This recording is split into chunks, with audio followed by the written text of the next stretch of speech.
오늘 예배 찬양을 이렇게 드리는데 그런 마음이 들었습니다. 하나님이 오늘 예배하고자 이렇게 선택하고 예배당에 나와서 예배드리는 여러분에게 말로 다 할 수 없는 그런 놀라운 은혜를 여러분의 인생 가운데 부으시겠구나, 이런 확신이 들었어요. 여러분 믿으십니까? 여러분 잘 생각해 보세요. 시대가 점점 예배를 포기합니다. 여러분, 기독교의 최고의 가치는 하나님을 예배하는 거예요. 물론 그것이 이렇게 모여서 예배하는 것도 예배하지만 삶 속에서 삶으로 예배하는 것조차 다 포함돼서 예배입니다. 하나님을 경배하는 것, 그분을 최고의 가치에 두는 것. 그런데 시대가 점점점 하나님의 가치를 최고의 자리에서 끄집어 내리죠. 그것을 우리는 사회학적으로도 포스트 모더니즘이라고 말합니다. 기존에 가지고 있던 모든 가치가 붕괴되는 거예요. 모든 질서가 무너지는 겁니다. 그게 포스트 모더니즘의 특징 중에 굉장히 중요한 특징 중에 하나입니다. 하나님의 가치를 끄집어 내리는 거예요. 예배의 가치를 끄집어 내리는 거예요. 그래서 어떻게 됩니까? 예배는 우리 그리스도인의 최고의 가치가 안 되는 거예요. 가족끼리 여행 가는 게 우선이고, 또 설날이고 추석이고 되면 명절 지새는 게 예배보다 우선이고, 여러 가지 이유에 의해서 예배가 밀립니다. 하나님은 이미 처음과 끝을 아시는 주님께서 그런 시대가 도래할 것을 아시고, 요한복음 4장에 하나님은 언제나 누구를 찾으시느냐? 신령과 진정으로 예배하는 자들을 찾고 계시는 줄로 믿습니다. 왜 찾고 계십니까? 여러분, 하나님의 하늘의 복이 그들 가운데 임하게 될 줄 믿습니다. 그래서 그런 마음이 들어요. 추석이라도 설이라도, 또 내지는 뭐 연휴가 길어서 여행 갈 날이 있더라도 우리 예배는 드리고 가자, 하나님 앞에 예배는 드리자 라고 생각할 수 있는 것이 죽을 때까지 변치 않기를 주의 이름 축원합니다. 그런 자들이 나는 복 있는 자라고 생각합니다. 왜냐하면 최고의 가치를 시대가 어떠하든지 놓치지 않는 거 말이에요. 그런 가치를 선택한 여러분에게 오늘 하나님이 영적인 세뱃돈을 여러분에게 주실 줄 믿습니다. 그 영적인 세뱃돈이 우리가 말하는 만원, 2만원, 10만원 이런 정도가 아니고 하늘의 놀라운 복, 이걸 저와 여러분에게 주실 줄 믿습니다. 그래서 옆 사람에게 이렇게 축복하십시오. 예배 드리기를 잘 선택하셨습니다.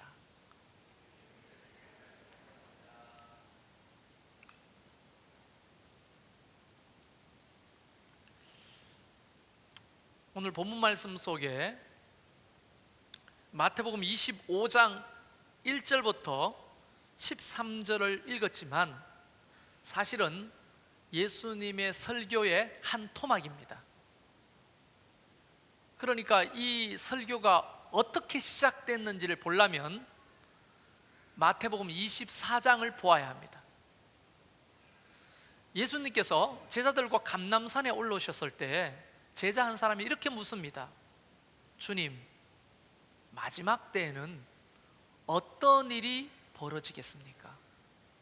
라고 하는 질문에 예수님께서 입을 여시고 긴 설교를 하시는데 24장, 25장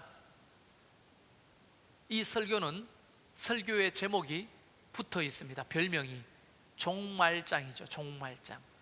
세상의 마지막에는 이런 일들이 있을 것이다 하시면서 긴 설교를 하십니다. 아주 짧은 질문에 긴 설교, 그 중에서 중간에 한 토막이 오늘 저와 여러분이 읽었던 이 너무나도 유명한 열처녀 비유인 겁니다. 그렇다고 처녀만 들으라는 게 아니고요, 잘 들으십시오.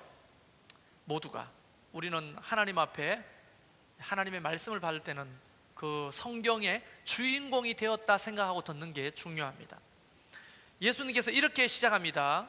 천국은 마치 신랑을 맞으러 나간 열 처녀와 같다. 이때가 언제냐면 결혼식이에요. 결혼식. 여러분, 우리 유대인들의 결혼식을 좀 알아야 되는데요, 이 10명은 대부분 들러리들입니다. 신부의 들러리들. 그런데 아주 너무 뜨거운 날씨가 계속되기 때문에 주로 결혼식은 초저녁부터 시작해서 해가 뜰 때까지 밤새워 지속됩니다. 보통 우리는 신랑이 신부집을 찾아가서 그곳에서 예식을 올리게 됩니다. 그렇기 때문에 신랑이 언제 올지 몰라요. 요즘 뭐 카톡 같은 거 있으면 몇 시에 출발한다, 언제 도착한다, 뭐 이런 걸 알지만, 그때는 저 먼 동네에 사는 신랑이 이쪽 먼 동네에 사는 신부의 집에 찾아오는데 언제 출발하는지, 언제 도착하는지 알 리가 없죠. 근데 그 잔치가 시간적으로 언제 벌어진다고요? 언제? 밤에 이제 초저녁부터 밤에. 그러면 이제 들러리들과 주인공인 신부가 함께 있겠죠. 친구들이, 이제 신부의 친구들이죠. 근데 이제 먹고 마시고 수다 떨고 놀면서 신랑을 맞이하는 거예요. 신랑을 기다리는 거예요. 근데 제일 중요한 게 뭐냐면 등과 기름입니다. 자, 집중해서 잘 들어보세요. 졸지 말고. 자, 등을 준비했습니다. 이 등은 구리로 만든 등이에요. 구리. 그 구리로 만든 등에 천 심지를 꽂아 놓고 거기에 감람류 기름을 담아서 불을 켜는 겁니다. 그런데 손으로 들면 뜨겁죠. 그래서 이게 장대 끝에 달려 있습니다.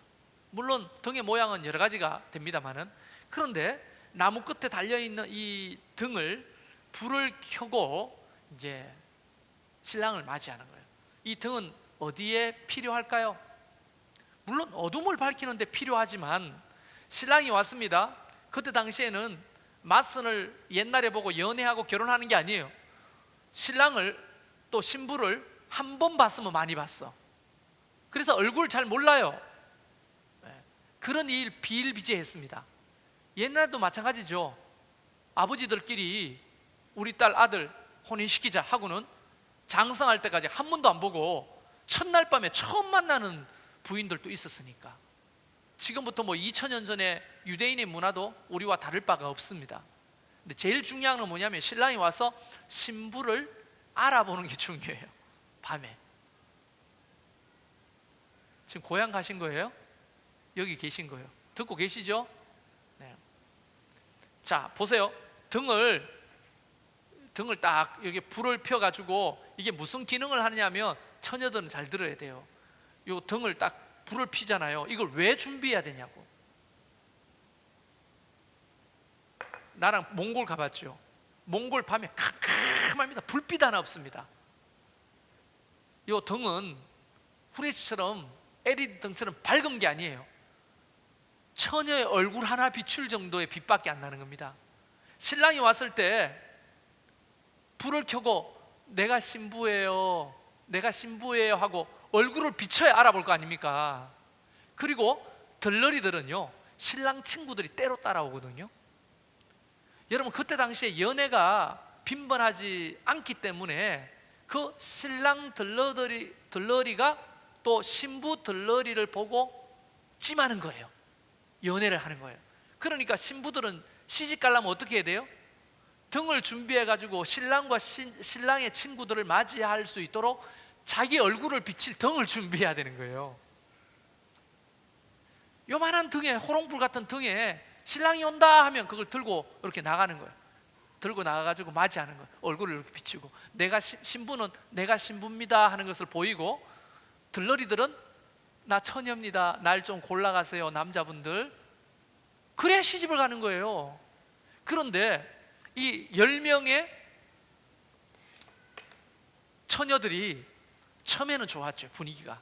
등을 다 피워놓고 어두우니까 등을 그때만 사용하려고 가져온 것이 아니라 이제 등불을 피워놓고 이렇게 둘러앉아서 맛있는 것도 먹고 이야기도 하고 재미나게 놀고 있는데, 그 중에 10명 중에 오늘 성경대로 말하면 미련한 5명과 슬기로운 5명이 있었는데, 이 슬기로운 사람들 이야기를 먼저 하죠. 이쁜 게 아니에요. 슬기롭다고 했어요. 이 슬기로운 처녀는 어떻게 했냐면 등을 이렇게 보고 이게 신랑이 언제 올지 모르니까 계속 불을 붙여놓으면 기름이 모자라갔는데, 그리고 맥시멈 만약에 해가 뜨기 직전에 올 수도 있으니까 새벽 5시, 6시까지 불을 사용하려면 등이 요만큼은 더 있어야 되겠구나 하고 미리 등에 기름을 준비해 두는 거예요. 근데 어리석은 다섯 처녀는 그게 없어. 그냥 불 피워놓고 아싸라비야 그냥 먹고 마시고 놀고 하는 거예요. 왜? 지금은 불이 붙어 있으니까. 지금 이해되고 있습니까? 지금은 불이 붙어 있으니까 언제 올지 모르는 신랑에 대해서 생각하지 않는 거예요. 그래서 어리석다, 슬기롭다 라고 하는 차이는 이것이 다 타서 혹시나 모자랄까 봐 그것을 추측하고 기름을 준비한 사람은 지혜로운 거예요. 그러나 어리석은 거는 지금 불이 켜 있는 것만 믿고 그것을 예측하지 못한 어리석은 사람들인 거예요. 그런데 여러분 12시, 1시쯤 되면 잠이 지금처럼 막 쏟아지죠? 에? 막 쏟아지죠? 여러분 옆 사람이 졸면요 안 깨우는 그 사람이 벌 받습니다. 자는 사람이 벌 받는 게 아니고 안 깨우는 사람이 벌 받아요. 그러니까 잘 깨우세요. 성인이가 벌 받을 가능성이 높아. 원선이랑 알겠지? 그러니까 잘 깨우세요. 자 보세요. 그러면 이제 등을 준비하고 기름을 준비하고 이게 중요한 게 아니고 우리는 착각하고 있는 게 있어요. 하나 뭐냐면 깨어 있으라고 했잖아요. 깨어 있으라. 근데 오늘 성경에 보면 5절에 신랑이 드디어 오므로 다 졸며 잤다고 했어요. 거기는 슬기로운 다섯 처녀는 깨어 있었다는 말이 아니고 슬기로운 다섯 처녀조차도 드디어 오므로 졸며 잠들었다는 겁니다. 여러분 이거 못 봤죠? 우리는 그동안에 이 열처녀 그 비유 속에서 놓친 부분이 이 부분이에요. 그냥 안 자고 신랑 올 때까지 깨어있는 게 슬기로운 처녀라고 생각하는데 그게 아니고 인간은 연약하기 때문에 연약한 육신을 가지고 있기 때문에 잠이 오고 졸고 잘 수도 있어요. 근데 문제는 기름과 등을 준비하고 자야지. 자도. 그런데 기름과 등을 다 준비하지 않고 잠들었던 어리석은 다섯 처녀에 대한 예수님의 경고인 거죠. 사실은. 그런데 새벽녘에 다 잠들어 있는데 보세요. 잠들어 있는데 불을 끈 게 아니고요. 여러분 불을요 잘 안 끕니다. 그때는 2000년 전입니다. 우리나라 500년 전만 해도 조선시대죠. 7거 지약 중에 하나가 뭐예요? 불 끄트리는 거예요. 며느리가 그 집에 불 씨앗을 끄트리는 거예요. 여러분 그 김병만이가 정글에서 불 피우는 거 보셨죠? 요즘 최고의 그런 도구를 가지고도 불 피우기가 힘든데 여러분 지금부터 2000년 전에 불을 어떻게 피웠을까요? 나이타도 없고 성냥도 없는데 부싯돌이에요. 부싯돌. 여러분 신랑이 온다는데 부싯돌로 불을 언제 피워요? 그거를 김명만이도 이래가지고 1시간 2시간에도 불을 못 피우는데 그때 당시에 어떻게 그래서 불씨를 살려놓는 게 중요한 거예요. 불씨를. 그런데 어리석은 다섯 처녀의 등에는 기름이 다 닳고 불이 자동으로 꺼져버렸죠. 그런데 등불을 가지고 기름을 가지고 있는 슬기로운 처녀는 그거를 부어놓고 잤기 때문에 불이 붙어 있는 거예요. 추측을 해보자면. 근데 갑자기 저 멀리서 신랑이 온다! 신랑이 온다! 소리가 나니까 잠결에 깬 거예요. 신랑이 온대. 빨리 일어나, 빨리 일어나. 그런데 기름을 준비한 슬기로운 다섯 처녀는 그 등을 가지고 자기 얼굴을 비추면서 나 여기 있어요 하고 신랑을 맞이하러 나가는데 어리석은 다섯 처녀는 기름이 떨어져 가지고 불이 꺼진 거예요. 근데 불을 아무리 붙여도 꺼지니까 기름을 좀 나눠달라고 하는데 슬기로운 다섯 처녀가 너와 우리가 사용할 수 있는 양이 아니니까 기름 파는 데 가서 사서 오라 하니까 그냥 빨리 가자, 기름 사러 가자 하고 가버린 틈에 신랑은 도착했고 잔치집에 문은 닫혔고 사서 왔는데 문은 닫혀서 주여 주여 우리를 열어달라고 아무리 소리를 쳐도 이미 그 문은 열리지가 않았다는 겁니다. 물론 비유기 때문에 비유기 때문에 우리는 굉장히 중요한 게 등과 등불을 준비하는 처녀가 되자는 거죠. 그렇죠? 근데 여기서 등은 뭐고 기름은 뭐죠? 여러분 생각해 보면 등은 어떤 의미에서는 어떤 종교적인 어떤 신앙적인 행위를 말한다면, 기름이라고 하는 것은 성령의 기름 부으심처럼 우리의 믿음을 말하는 거겠죠. 그래서 등은 있는데 기름이 없다, 이렇게 비유할 수 있습니다. 종교적인 행위는 있으나 실제로 내 믿음이 바닥난 상태. 등은 있고 기름이 있다, 종교적인 행위도 있지만 그 속에 믿음도 있는 상태, 그렇게 생각해 볼 수가 있는 거죠. 근데 우리는 종교적인 행위, 등은 다 준비가 돼 있어요, 내가 볼 때. 그런데 그 기름이 바닥나면 불을 켜지가 못하는 거잖아요.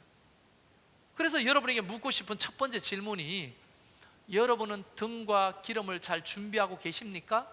점점점 소진되고 사라져가는 내 믿음에 대해서 어떤 방편을 가지고 계십니까?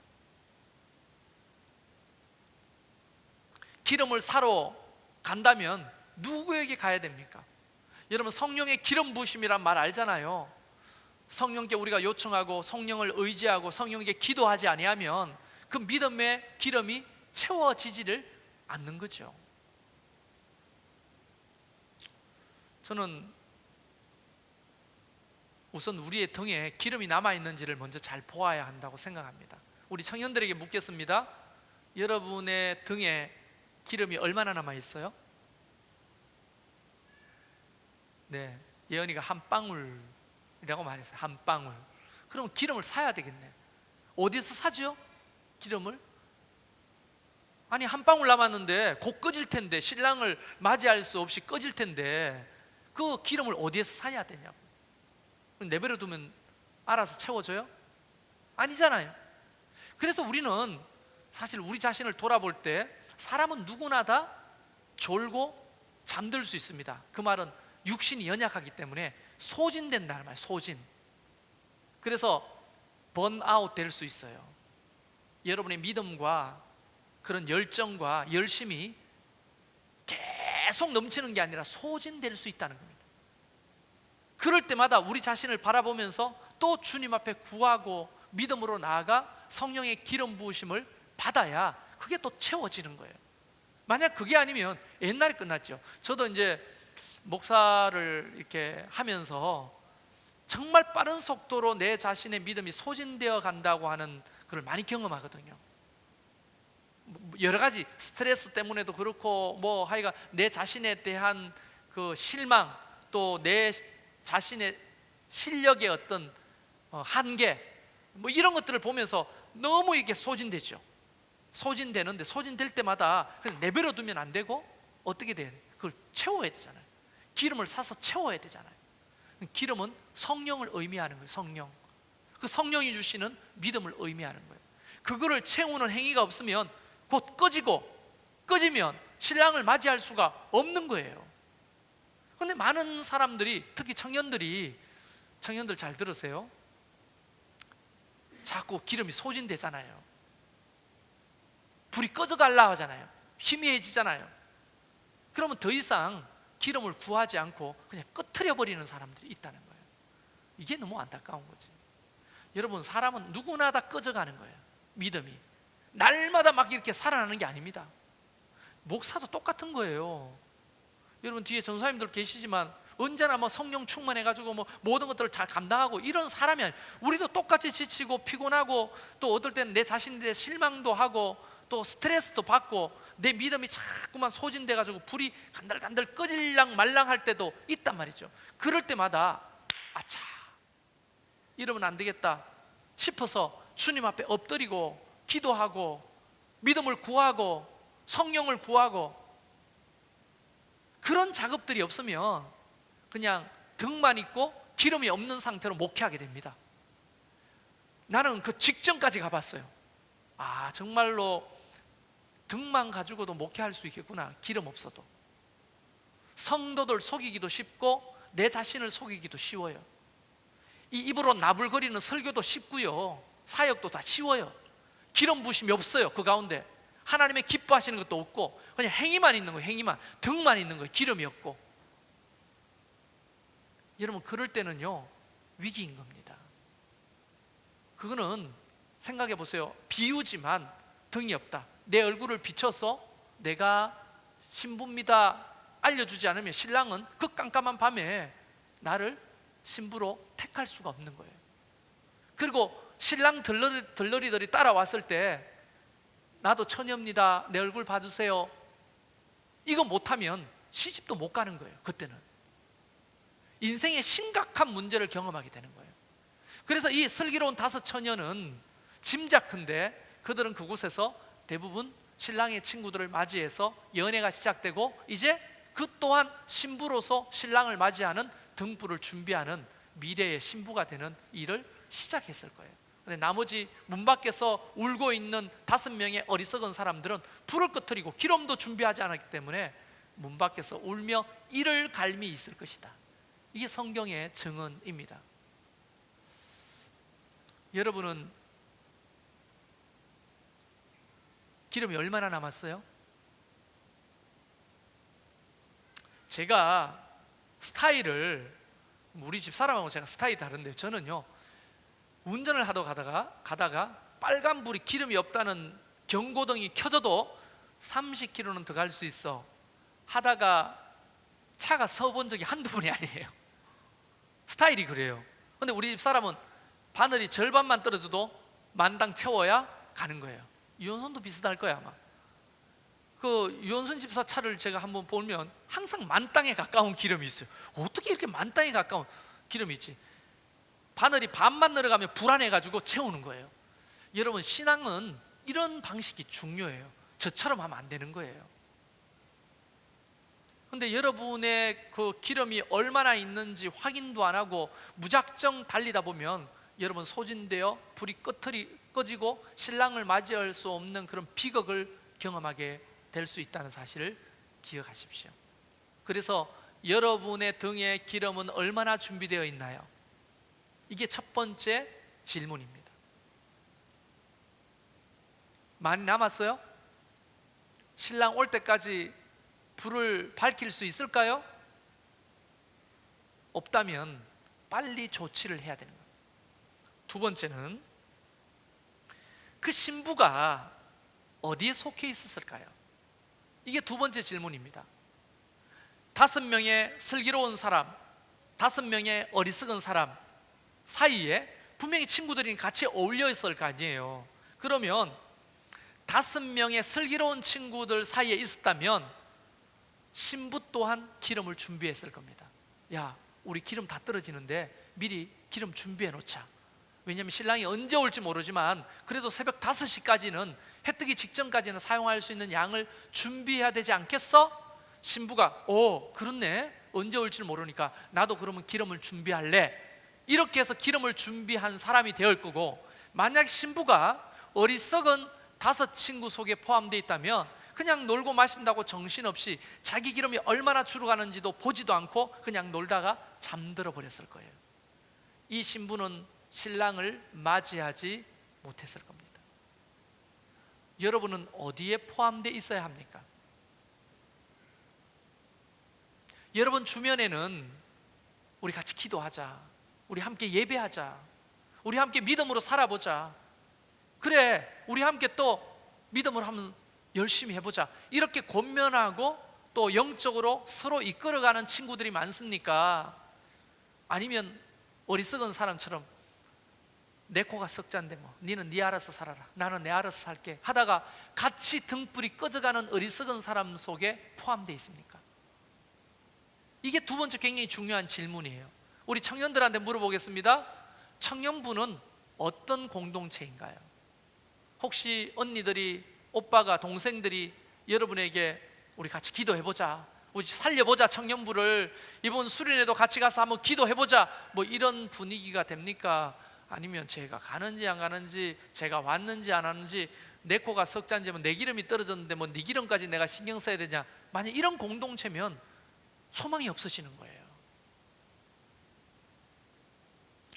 그래서 우리 청년부가 최창환 목사님을 내가 기대하지만 미국에서 기름을 많이 가지고 온 것 같아요. 그래서 충분히 받을 만한 기름이 있는 것 같아요. 여러분, 우리 청년들이 서로에게 슬기로운 다섯 처녀의 역할을 해주기를 바랍니다. 아시겠죠? 세 번째 질문은 여러분은 어디에 속해 있습니까? 자, 첫 번째 질문은 여러분의 기름이 얼마나 남아 있습니까? 이게 첫 번째 질문이었고, 두 번째, 여러분 주변에는 어리석은 처녀가 많습니까? 아니면 슬기로운 처녀들이 많습니까? 어디에 속해 있습니까? 이 질문이고요. 마지막 세 번째는 여러분은 슬기로운 처녀 역할을 해주고 있습니까? 아니면 어리석은 처녀 역할을 하고 계십니까? 여러분의 목원들에게, 성도들에게, 가족들에게, 친구들에게 기름을 준비하자라고 말하는 슬기로운 처녀들을 되어서 좋은 영향을 끼치고 있냐? 아니면 어리석은 처녀의 자리에서 그냥 먹고 마시고 놀다가 불을 끄트리고 기름도 다 따라버리고 신랑을 맞이하지 못하는 그런 자리에 있는지 우리 자신을 돌아봐야 할 겁니다. 우리 설날 아니겠습니까? 설날에 여러분 모두가 다 예수 믿으면 다행이지만 예수를 안 믿는 부모님, 형제님, 친척들 사이에 들어가면요 다양한 문화들이 있잖아요. 우상을 숭배하는, 제사를 드려야 되는 그런 문화도 있고요, 또 뭐 술 문화도 있고요, 술 문화가 어떨 때는 막 거칠어가 싸움도 벌어지는 그런 문화도 있고요, 또 노름 문화도 있잖아요. 주구장창 앉아가지고 이 화투 치다가 막 이렇게 디스크 걸릴 정도로 화투 치는 그런 문화도 있고요, 또 뭐 다양한 문화들이 있겠죠. 근데 그런 문화들 속에서 우리가 꼭 재미없이 살라는 말이 아니고 그 속에서 그들에게 슬기로운 다섯 처녀의 역할을 해줄 수 있기를 바랍니다. 아멘 소리가 안 나오는 거 보니까 뭔 말인지 못 알아듣거나 지금 고향에 가 계시는군요. 여러분, 그들에게 슬기로운 다섯 처녀 역할을 해주시길 바랍니다. 그렇게 하자고 하고 그렇게 하지 말라고 하고, 안 좋은 거는 아름답고 분위기 좋은 그런 화목된 분위기로 이끄는 여러분이 되시길 바란다는 거예요. 영적으로도 마찬가지입니다. 영적으로도 오늘 예수님께서 마지막 때는 이와 같은 일이 일어날 것이다 하면서 열처녀 비유를 하셨습니다. 말세가 될수록 등과 기름을 예비하지 못하는 사람이 많이 생길 거라고 말하는 겁니다. 그 와중에 저와 여러분은 등과 기름을 준비하는 슬기로운 다섯 처녀가 되기를 바라는 겁니다. 설이라고 하는 이 명절, 영적으로 혼탁한 문화 속에서 우리가 슬기로운 다섯 처녀로 남아있기를 바랍니다. 그래서 저와 여러분의 가문이 모두가 다 훗날 주님이 오실 때 주님을 맞이할 수 있는 그런 등과 불을 다 준비한 그런 가문의 주인공이 되기를 주의 이름으로 축원합니다. 우리 옆 사람을 깨우면서 이렇게 말씀하십시오. 등과 등불을 준비하십시오.